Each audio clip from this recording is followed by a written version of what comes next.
Good afternoon from Bali. It's Aron here from Sun and Sage, and yeah, sorry I haven't created episode 3 for a while, but here it is. Welcome to episode 3, which is of Aron's update from Bali. So I've got lots to go through, so I'll catch you up on some of the animals that I've been rescuing in the last month and a half, 2 months or so. The first animal that I rescued, actually she wasn't the first, but we'll get into that a little bit more, is a sweet dog named Hina. I turned up at the temple area, which is one of the areas I often go to do street feeding and so on, and I noticed that this dog was a new arrival. She'd recently been thrown away, and it was easy to work out why she'd been thrown away, because she had this really bad skin condition.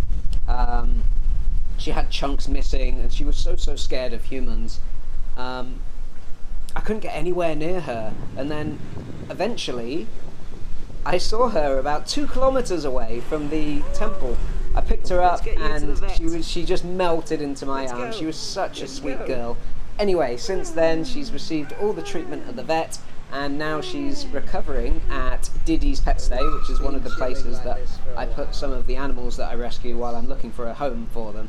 So I'm hoping Hina, in episode 4 maybe, might find a new home soon, but she's almost fully recovered, and she went from this dog who was completely scared of me to just the biggest sweetheart in the world. On the very same day that I first met Hina, I also met another dog, or another 3 dogs actually. I looked closely into the burning trash pile nearby, and I noticed that there were some puppies in there. So my friend Nenga and I, we went to try and get them, and we managed to pull out 3 puppies from this burning trash pile. The sad thing was, one of the puppies couldn't walk. She was all sort of twisted up. I took her to the vet, and initially they thought she might be able to get better, but sadly she ended up passing away, and it frustrates me so much to see that somebody would throw a baby animal away and just let them die. And then I start thinking, well, actually we're doing that in the egg and dairy and meat industry. We're killing animals on purpose. So what's the real difference? It's one of the things that really frustrates me, but it's also something that really drives me to try and make that connection between an animal that's thrown away and an animal that humans have chosen to kill. They both have the same capacities to feel, so why is it fair to let one die and not the other? But next up is a dog called Honey Pie, which she was initially actually called Indah, which means beautiful in Indonesian. Indah was found in an old abandoned area when I was actually on a work trip. She came running up to me, and I asked the local construction site guys, what's going on? Why is this baby puppy with a skin condition here? And they said, someone dumped her here this morning. And I said, well, is anybody taking care of her? And they said, no, she'll just, karma will get her. And I thought, okay, karma will get her, and her karma is going to be me rescuing her. So I picked her up and I took her to the vet, and as luck would have it, my friend Linda said that she was looking to adopt a puppy. So Linda has adopted Honey Pie, as she's now called, and she's doing really well. With her skin condition, her fur got a lot worse before it got better, but now it's much better, and she has quintupled in size. She's absolutely massive compared to before. Another dog that I've been trying to catch for a long time is a dog called Nico. I saw this dog, again, skin condition. I saw this dog on the side of the road. I stopped, and I thought he's going to be a hard one to grab. As it turns out, he was the most friendly pooch in Bali. So I was able to just chuck down some Bravecto to him. And I said to myself, I'll come back with a car and a cage, and I'll pick him up so I can get him sterilized and everything. Since then, I've only seen him a couple of times, and I've never been with the car and cage. But I will keep going back. I'll try and find Nico. I'll try and make sure that he's going to be okay. The good news for him is that his fur was growing back the last time I saw him, so he hopefully will be okay, and he's definitely in a better condition than he was before. One of the long-term street dogs that I visit all the time and I give street feeding to is a dog named Cookie. If anyone knows Cookie, she's one of the sweetest dogs in the world, one of the sweetest street dogs, and she's such a personality. If you watch my last month update, you'll know that her mother, Mama was her name, recently passed away under very suspicious circumstances, which got me thinking that Cookie's not actually going to be safe in the market that she's in. So the next time I went to visit Cookie, when I went to stroke her, she'd flinch at me, and this was even more weird, because this is the happiest street dog you've ever met in your life. So something was saying to me, you've got to get this dog off the street. She's not going to survive much longer. She's already scared of humans. She's already been there about 1.5 years, so it's a bit frustrating, but I turned up and I took her in. She's also at the pet stay along with Hina and another dog, Sun, who I'll talk about in a moment. But she's doing okay, and I'm hoping to find her a home. I've got something lined up that I can't say much about just yet, but fingers crossed she'll be able to do really, really well in a brand new home.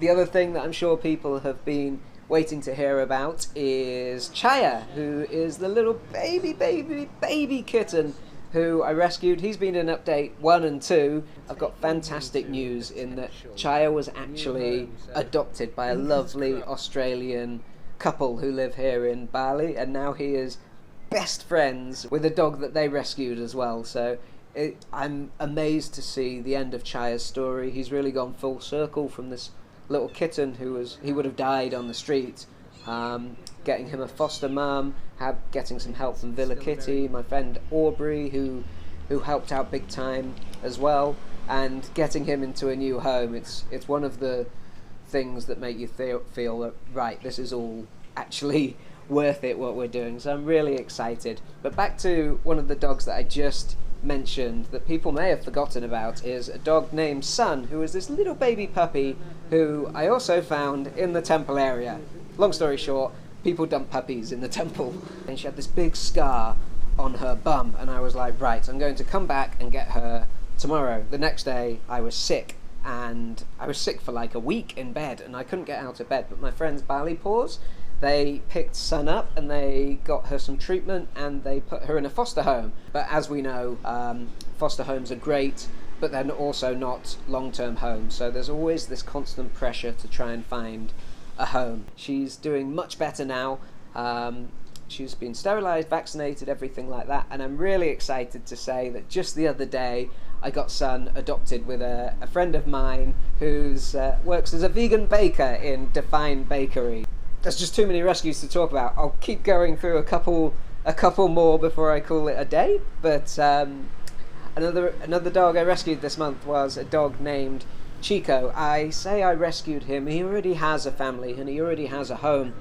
But I drove past and I saw that he had a skin condition, and even worse, he was limping. When I stopped and asked people nearby, they said he'd been hit by a motorbike.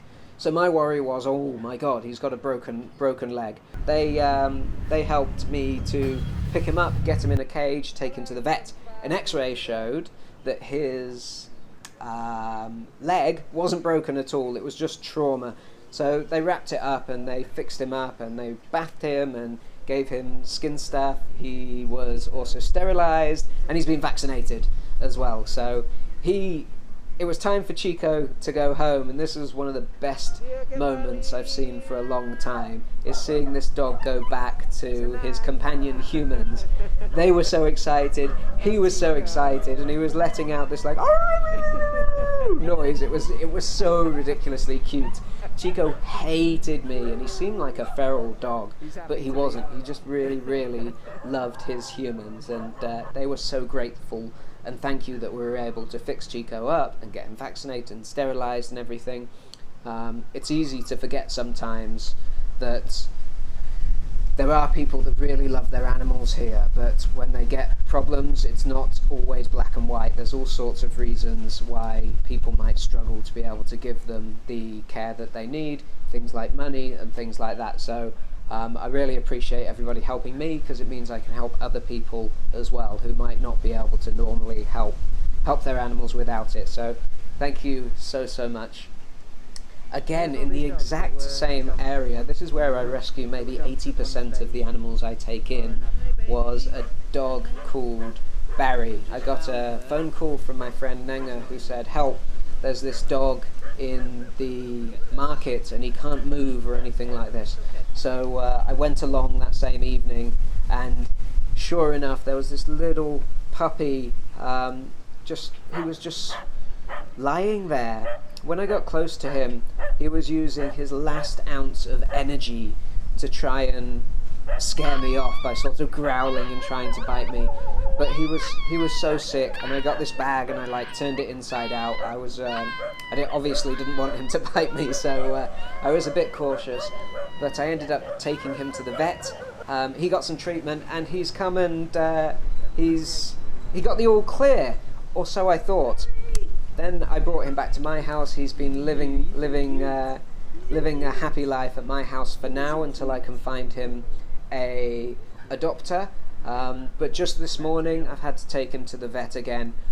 You can check my Instagram for updates, but I'll also put updates about him on my next episode 4. So stay tuned for what happens with Barry. I'm hopeful he'll make it, but the vet's diagnosis so far is that he has parvovirus. So parvovirus is a killer if the animal isn't vaccinated. Thankfully for me, I vaccinated him about a week ago, so we'll just have to see if his antibodies built up enough in time to be able to fight the virus. If it can't fight the virus, he doesn't have a very good prognosis, but let's wait and see. I'm hopeful he'll be okay.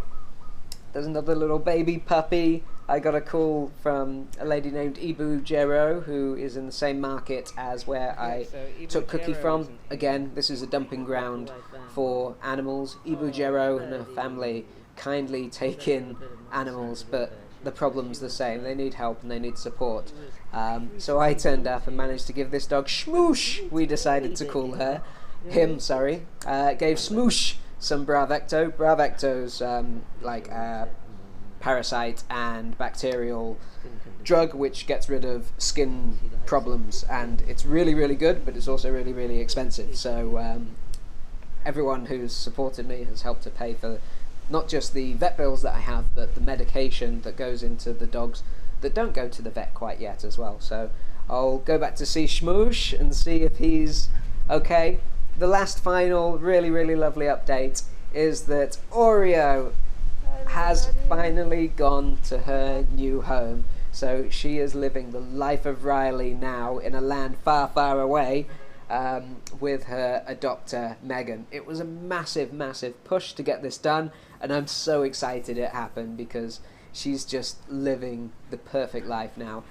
Oreo has been renamed by Megan to Hemi, and it's so nice to get updates from her, seeing how this little baby dog who was thrown away by someone in Bali is now living just the best life, and she's one of the really, really lucky Bali dogs. The last thing that I also did between my last update and this one is a new YouTube video called Top Tips for Transitioning to a Vegan Diet. So anybody who's thinking, yeah, dogs really feel the same as cows and pigs and chickens and all the other animals that we kill, why is it okay to kill one but not the other? If you're starting to think that, fantastic news. I've put my top tips on my YouTube channel. Go and take a look at it. I really hope it helps. And if you're interested in going vegan, need a little bit of help, advice and support, feel free to send me a message. I'll always reply judgment free. So thank you for watching update number 3. I'll see you in update number 4.